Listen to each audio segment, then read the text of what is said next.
Welcome, everyone. This month's focus is on intention and building success for this new year. We will have two speakers talking about their successful businesses and how they got there. And then we'll have a two-part series on tools that you can use to build your successful year. So we would like to invite you to listen in every week. And right now we have a wonderful guest, Leslie HARRIS-SENAC, who comes to us. The name of her company is called Visions Unlimited Publications, and it is a multimedia video production company that's been creating extraordinary videos and photos for 22 years right here in our hometown, Sarasota, Florida. Leslie, welcome to our show today. Thank you. Thank you. I'm so excited to be here representing Visions Unlimited Productions. Thank you. Well, it's great to have you, and you come with quite an experience of music video, educational documentaries. You do drone photography as well, and I understand you've done TV programs and TV commercials and news stories, so you've got quite a plethora of experience in this type of work. Is that correct? Yes, it's an exciting career, starting back in college as a photographer for a local weekly newspaper. Yeah, what a wonderful adventure, working in broadcast television, locally for production companies like Swain Film and Video, and then starting my own company. So what brought you into that world? Is it something you fell into, or are you just really enamored with the filmmaking industry and what it has to offer? Well, yes, I am enamored. I just fell in love with moving pictures. I got my first camera from my dad when I was a teenager. He gave me his old Yashica. We used film, and I was in the photography club in high school. And it started there, you know. I see life through a lens. It's something I'm constantly looking through. There's so much beauty in the world, and it's really a passion of mine to capture that and share it. So did you start with just basically still photography, and then you went into video, or how did that whole thing go? And tell us a little bit about your basic initial experience and what kept you motivated in it, because it can be a little discouraging, I would imagine, from time to time. Oh, it's always been just fun. I highly recommend to everybody, you know, follow your bliss, do what turns you on, what makes you go, what keeps you motivated.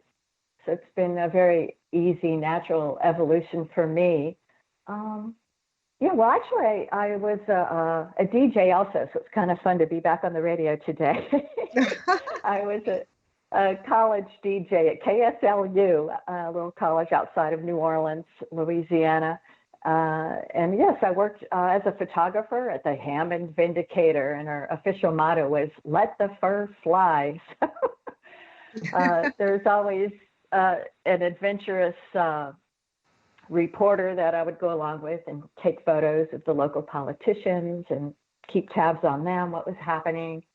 I was responsible for developing all the photos. We had dark rooms, and we created the plates. Had to put the paper to bed at night, sometimes 2, 3 in the morning, which probably explains why I'm a night owl now. And then I transferred to UNO, the University of New Orleans, where I majored in communications, and I became the student studio manager at UNO, where I was in charge of all the equipment, from cameras and microphones, editing equipment and lights. And I helped all the teachers and other students with their video projects. And I just fell in love with the moving picture, the silver screen. Adding audio really increases, to me, it increases the experience of viewing.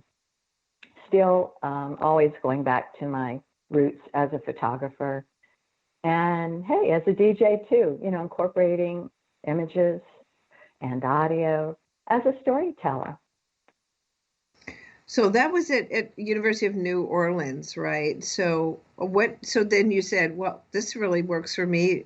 What was your next step after college?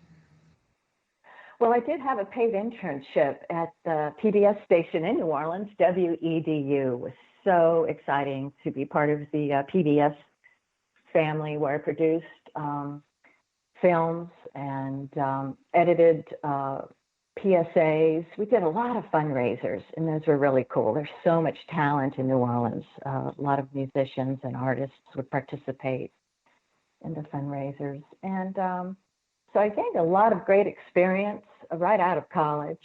And then I actually moved to Columbia, South Carolina, where I worked as creative services director at an ABC affiliate there, WOLO TV in Columbia, South Carolina. And there I was in charge of creating all their TV commercials. We also shot and produced a weekly real estate show. So where we were out and about filming properties and interviewing realtors. That was really neat. It just gave me a lot of hands-on experience for production. And then moving to sunny Sarasota, I was transferred to WWSB. Do you remember when Channel 7 was Channel 40? ABC 7? When was that anyway? How many years 40. ago, right? Well, I'll give you a hint. I would do the lighting, and I would mic up news anchors like Heidi Godman. Do you remember her? And Scott Dennis. And he just recently, I think, retired last year. But our fantastic weatherman, Bob Harrigan, is still there. He's been at the station for over 20 years. And it's just so much fun to see my friends on TV. So you were really kind of the nitty-gritty, the do it all, it sounds like. And what a creative process that was for you, right? Yes, I like being able to use both sides of my brain. You know, it's very, very creative. Lighting and making sure the audio sounds good. And then it's very, very technical too. I don't think people realize how much is involved, making sure that so many variables are working together. And it's got to be done right, or else it doesn't come across really well, right? So, you know, given that, how did you create Visions Unlimited Productions? What was that? What was that impetus for you? Well, I really wanted to produce more meaningful, personal, educational content. And I actually started working for Swain Film and Video. Tony Swain and his brother Mike Swain were second generation filmmakers. Their dad was Hack Swain. For anybody who lived in Sarasota back in the day, they would remember his film company. Anyways, talk about nitty gritty. I did all kinds of things, including running their office at times part-time, going out on shoots, helping with editing. And it was a really great role model. It was just a good business model. And I started my own wedding video business that really caught on for me. Maybe being a female, was able to capture a more sensitive storytelling style, which was very, very popular in the 90s. And back then, I was only one of a couple of wedding videographers in the Sarasota, Manatee area. And, that was just fantastic training grounds, working with the Swains and then filming weddings. I learned to really tap into human emotion. That's great. I wanted to share something as an entrepreneur myself, and then being a student of Dr. Wayne Dyer and his writings. A lot of times they find a lot of times an entrepreneur experiences something that he referred to as the shift. And for certain people out there listening that maybe in the workplace and they're feeling that. Could you describe how that kind of felt to you? Maybe a little bit more, where you just had the Was there an overwhelming passion? Was there, and what gave you the shift to get out of something that's more corporate? Yeah, well, it became pretty apparent I was not going to be able to move up in management and and dictate what was going to go on the airwaves. I always felt a little more at home at PBS, where there's more educational, meaningful content. But I'm very, very grateful for my opportunity at ABC7 when it was Channel 40. It was just a wonderful time in my life. But yeah, moving on to my own production company.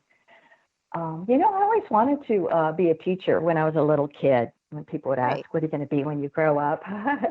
And then when I realized that I could, work in broadcast TV and educate potentially millions instead of a classroom of 30 kids, that was a real big motivation for me.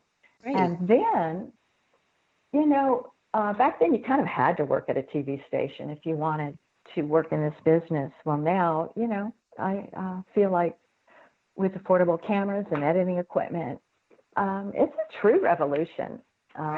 The 90s, that all turned around, making the First Amendment a reality, freedom of speech. And now we all have the ability. And here you are with the radio station, getting the word out. It's but you know, fantastic Leslie, time to be alive. You hit on a really key thing that struck for me when you got into wedding videos. You talked about storytelling, how you got into the storytelling and tapping into people's emotions. I mean, that in at least what I've seen is, if we're not able to tell a story and engage into the emotions of that and really convey that to our potential clients and our audience, we're not going to communicate anything, at least in this day and age when there's so much coming at us, right? So I love that you said that, and give us some examples of things that you've experienced that really show up this way, that really help people show up in their lives. Tell me what that looks like from your standpoint. Oh, wow. Well, you know, I'm kind of getting back to my roots with marketing, sales videos, training.